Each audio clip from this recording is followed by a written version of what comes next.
নমস্কার, মনোজ দাস চ্যানেলে সবাইকে স্বাগত।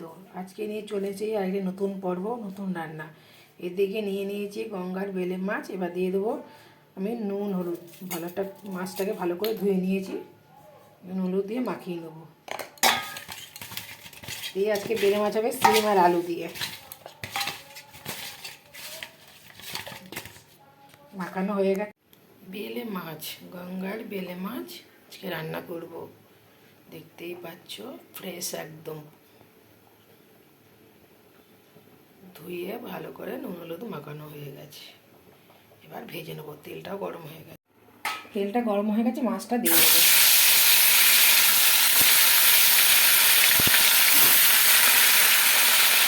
মাছটা একটু হলো আর এবার অন্যটি উল্টে দেবো। মাছটা এবার উল্টে দেবো, কিছুটা হয়েছে আর উল্টে দেবো।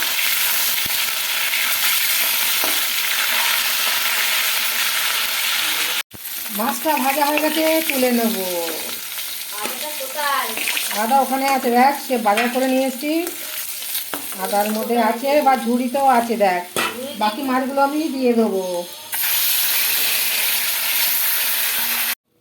মাছ ভাজা হয়ে গেছে, ওর মধ্যে দিয়ে দেবো সিম আলুটা। হালকা ভেজে নেবো।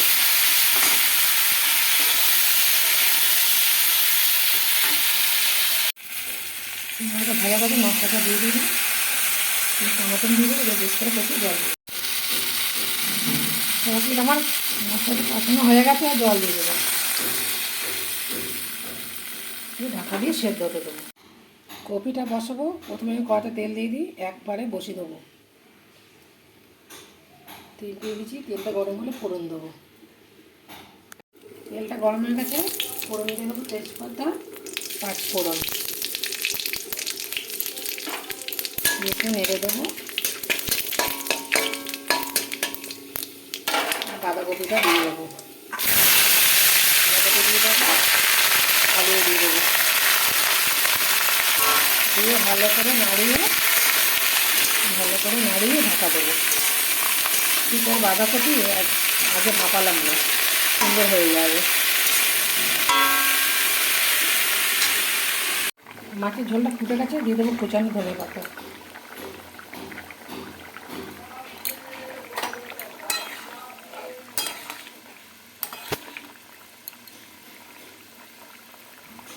আর একটু হবে, আলুটা বাড়িয়ে দেবো। কপিতে দিয়ে দেবো হলুদ, এরপর দেবো লবণ,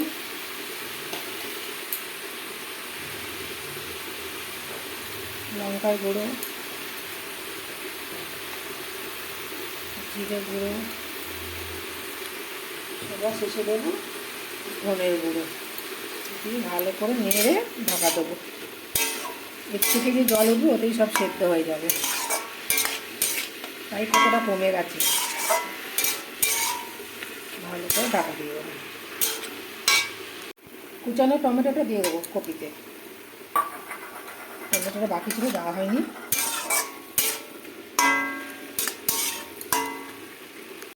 আলুটা সিদ্ধ হয়ে এসে দিয়ে দেবো মাছটা।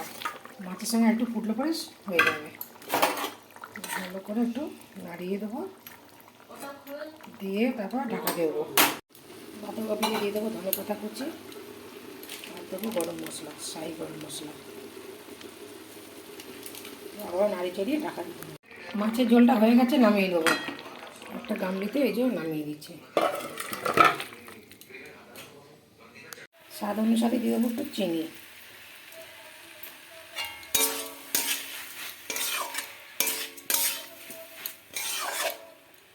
কপিটা আমাদের রান্না হয়ে গেছে, নামিয়ে নেবো। কপিটা হয়ে গেছে, নামিয়ে দেবো।